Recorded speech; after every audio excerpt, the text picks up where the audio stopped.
Item ಯಾವುದೇ ಇರಲಿ try ಮಾಡಿ ಆಚಿ ಚಿಕನ್ ಮಸಾಲಾ. ಆಚಿ ಚಿಕನ್ ಮಸಾಲಾ. ಯಾವುದೇ ವ್ಯಕ್ತಿ ದಪ್ಪಗಿದ್ದಾರೆ ಅಥವಾ ಬೊಜ್ಜು ಹೆಚ್ಚಿದೆ ಎಂಬ ಮಾತ್ರಕ್ಕೆ ಅವರು ಅತಿಯಾಗಿ ತುಂಬಾನೇ ತಿಂತಾರೆ ಎಂದುಕೊಳ್ಳೋದು ಶುದ್ಧ ಸುಳ್ಳು. ಯಾಕಂದ್ರೆ ಕೇವಲ ಹೆಚ್ಚು ತಿನ್ನೋದ್ರಿಂದ ಮಾತ್ರ ವಿಪರೀತ ಮೈತೂಕ ಹೆಚ್ಚಾಗಲ್ಲ. ಕೆಲವೊಮ್ಮೆ ಕಡಿಮೆ ತಿನ್ನೋರು, ಆರೋಗ್ಯಕರ ಆಹಾರವನ್ನಷ್ಟೇ ತಿನ್ನುವವರು ಕೂಡ ತೂಕ ಹೆಚ್ಚಳ ಅನುಭವಿಸ್ತಾರೆ.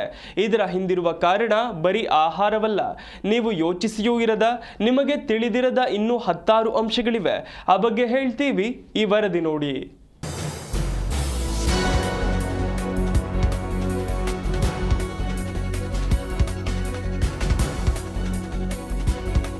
ತೂಕ ಹೆಚ್ಚುವುದು ಹಾಗೂ ಬೊಜ್ಜು ಬೆಳೆಸಿಕೊಳ್ಳುವಲ್ಲಿ ಅತಿಯಾಗಿ ತಿನ್ನುವುದನ್ನ ಮುಖ್ಯ ಖಳನಾಯಕನಂತೆ ಪರಿಗಣಿಸಲಾಗುತ್ತೆ. ಜನ ಅರಿವಿಲ್ಲದೆಯೇ ನಿರಂತರವಾಗಿ ಹೆಚ್ಚಿನ ಪ್ರಮಾಣದಲ್ಲಿ ತಿನ್ನುತ್ತಿದ್ದಾರೆ, ಹಾಗಾಗಿ ಬೊಜ್ಜು ಹೆಚ್ಚಿದೆ ಅಂತ ತಿಳಿತಾರೆ. ಹೆಚ್ಚಿನ ಜನ ಅತಿಯಾಗಿ ತಿನ್ನುವುದು, ವ್ಯಾಯಾಮ ಮಾಡದೇ ಇರುವುದು, ತಡರಾತ್ರಿ ಆಹಾರ ಸೇವಿಸುವುದು ಇದಕ್ಕೆ ಕಾರಣ ಅಂತ ತಿಳಿದಿರ್ತಾರೆ. ಆದರೆ ನೈಜತೆಯೇ ಬೇರೆ.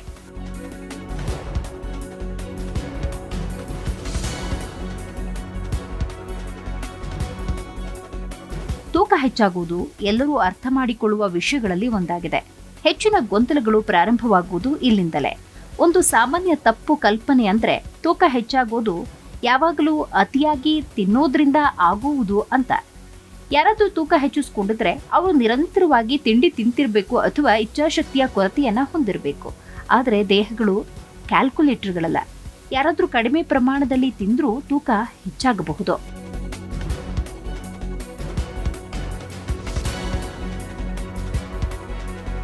ಹಾಗಿದ್ರೆ ತೂಕ ಹೆಚ್ಚಳಕ್ಕೆ ಯಾವೆಲ್ಲ ಅಂಶಗಳು ಕಾರಣವಾಗುತ್ತೆ ನೋಡುವುದಾದ್ರೆ, ನೀವು ಕರಗಿಸುವುದಕ್ಕಿಂತ ಹೆಚ್ಚಿನ ಕ್ಯಾಲರಿಗಳನ್ನ ಸೇವಿಸುವುದಕ್ಕಿಂತ ತೂಕ ಹೆಚ್ಚಾಗುವುದು ಹೆಚ್ಚು ಸಂಕೀರ್ಣವಾಗಿದೆ. ಹಾರ್ಮೋನ್ಗಳು, ಒತ್ತಡ, ನಿದ್ರೆ, ಜೆನೆಟಿಕ್ಸ್, ಔಷಧಗಳು, ಕರುಳಿನ ಆರೋಗ್ಯ ಸಹ ಪ್ರಮುಖ ಪಾತ್ರ ವಹಿಸುವಂತೆ ಮಾಡುತ್ತೆ.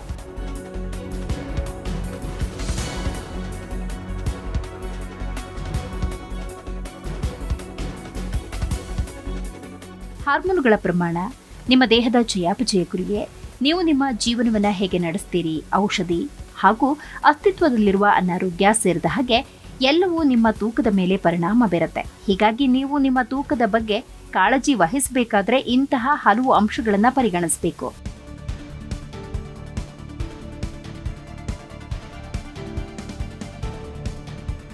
ಆರೋಗ್ಯಕರ ಆಹಾರ ಸೇವಿಸುವವರು ತೂಕವನ್ನ ಹೆಚ್ಚಿಸಿಕೊಳ್ಳಬಹುದು.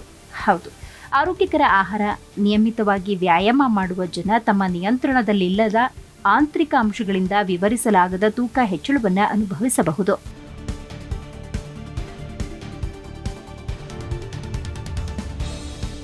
ಹಾರ್ಮೋನ್ಗಳ ಅಸಮತೋಲನ. ತೂಕ ಹೆಚ್ಚಾಗುವುದಕ್ಕೆ ಕಾರಣವಾಗಿರುವ ಸಾಮಾನ್ಯ ಅಂಶಗಳಲ್ಲಿ ಹಾರ್ಮೋನ್ಗಳ ಅಸಮತೋಲನ ಒಂದು ಪ್ರಮುಖ ಅಂಶವಾಗಿದೆ. ಹಾರ್ಮೋನ್ಗಳ ಅಸಮತೋಲನದ ಕೆಲವು ಉದಾಹರಣೆಗಳೆಂದರೆ ಹೈಪೋಥೈರಾಯ್ಡಿಸಮ್, PCOS, ಕುಶಿಂಗ್ ಕಾಯಿಲೆಯಂತಹ ಪರಿಸ್ಥಿತಿಗಳು. ಇವೆಲ್ಲವೂ ಒಬ್ಬ ವ್ಯಕ್ತಿ ಕಡಿಮೆ ಚಯಾಪಚಯ ಕ್ರಿಯೆಯನ್ನು ಹೊಂದುವುದಕ್ಕೆ ಕಾರಣವಾಗುತ್ತೆ. ಪರಿಣಾಮವಾಗಿ ವ್ಯಕ್ತಿ ಹೆಚ್ಚುವರಿ ಕೊಬ್ಬನ್ನ ಮತ್ತು ವಿಶೇಷವಾಗಿ ಅವರ ಹೊಟ್ಟೆಯ ಸುತ್ತಲೂ ಕೊಬ್ಬು ಸಂಗ್ರಹವಾಗಲು ಕಾರಣವಾಗುತ್ತೆ.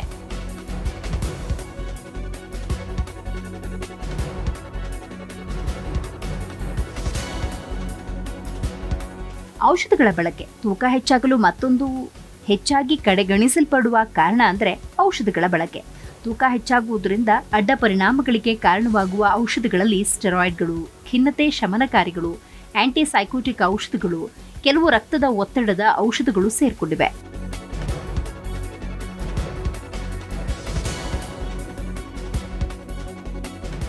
ವಯಸ್ಸು ಕೂಡ ಇದರ ಮೇಲೆ ಪರಿಣಾಮ ಬೀರುತ್ತೆ. ನೈಸರ್ಗಿಕ ವಯಸ್ಸಾದ ಪ್ರಕ್ರಿಯೆಯಿಂದಾಗಿ ಸ್ನಾಯುವಿನ ದ್ರವ್ಯರಾಶಿಯ ನಷ್ಟ ದೇಹವು ವಿಶ್ರಾಂತಿಯಲ್ಲಿರುವಾಗ ಹಿಂದಿನದಕ್ಕಿಂತ ಕಡಿಮೆ ಕ್ಯಾಲರಿಯನ್ನ ಸುಡುವಂತೆ ಮಾಡುತ್ತೆ.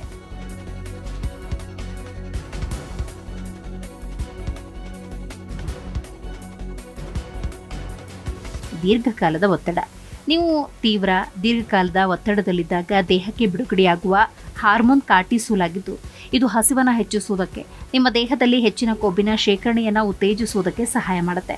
ಸಾಕಷ್ಟು ಗುಣಮಟ್ಟದ ನಿದ್ರೆ ಇಲ್ಲದಿರುವಂತಹ ನಿದ್ರಾ ಭಂಗಿಗಳು ಹಸಿವನ್ನ ನಿಯಂತ್ರಿಸುವ ಗ್ರೆಲಿನ್ ಮತ್ತು ಲೆಪ್ಟಿನ್ ಎಂಬ ಹಾರ್ಮೋನ್ಗಳು ಹಸಿವಿನ ಮಟ್ಟವನ್ನು ಹೆಚ್ಚಿಸುವುದಕ್ಕೆ ಮತ್ತು ತಿಂದ ನಂತರ ತೃಪ್ತಿಯ ಭಾವನೆಯನ್ನ ಕಡಿಮೆ ಮಾಡಲು ಕಾರಣವಾಗುತ್ತೆ.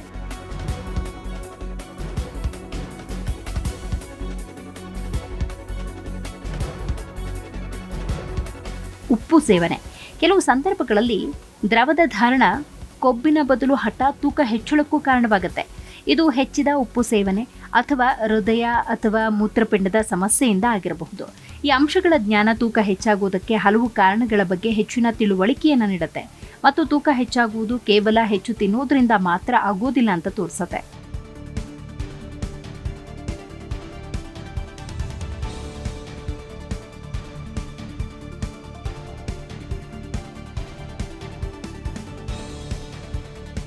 ಇಬ್ಬರು ಒಂದೇ ರೀತಿಯ ಕ್ಯಾಲರಿಗಳನ್ನು ಸೇವಿಸಿದಾಗ ಮತ್ತು ಒಂದೇ ರೀತಿಯ ಚಟುವಟಿಕೆಯನ್ನ ಮಾಡಿದಾಗಲೂ ಅವರು ವಿಭಿನ್ನ ಪ್ರಮಾಣದ ತೂಕವನ್ನು ಪಡೆಯಬಹುದು ಅಂತ ಸಂಶೋಧಕರು ಗಮನ ಸೆಳೆದಿದ್ದಾರೆ. ಅದು ವೈಯಕ್ತಿಕ ಚಯಾಪಚಯ ಕ್ರಿಯೆಯನ್ನು ಸೂಚಿಸುತ್ತೆ. ನಮ್ಮ ದೇಹ ಶಕ್ತಿಯನ್ನು ಹೇಗೆ ಬಳಸುತ್ತೆ ಮತ್ತು ಸುಡುತ್ತೆ ಅನ್ನೋದು ಬಹಳ ಮುಖ್ಯ. Bureau report, G Kannada news.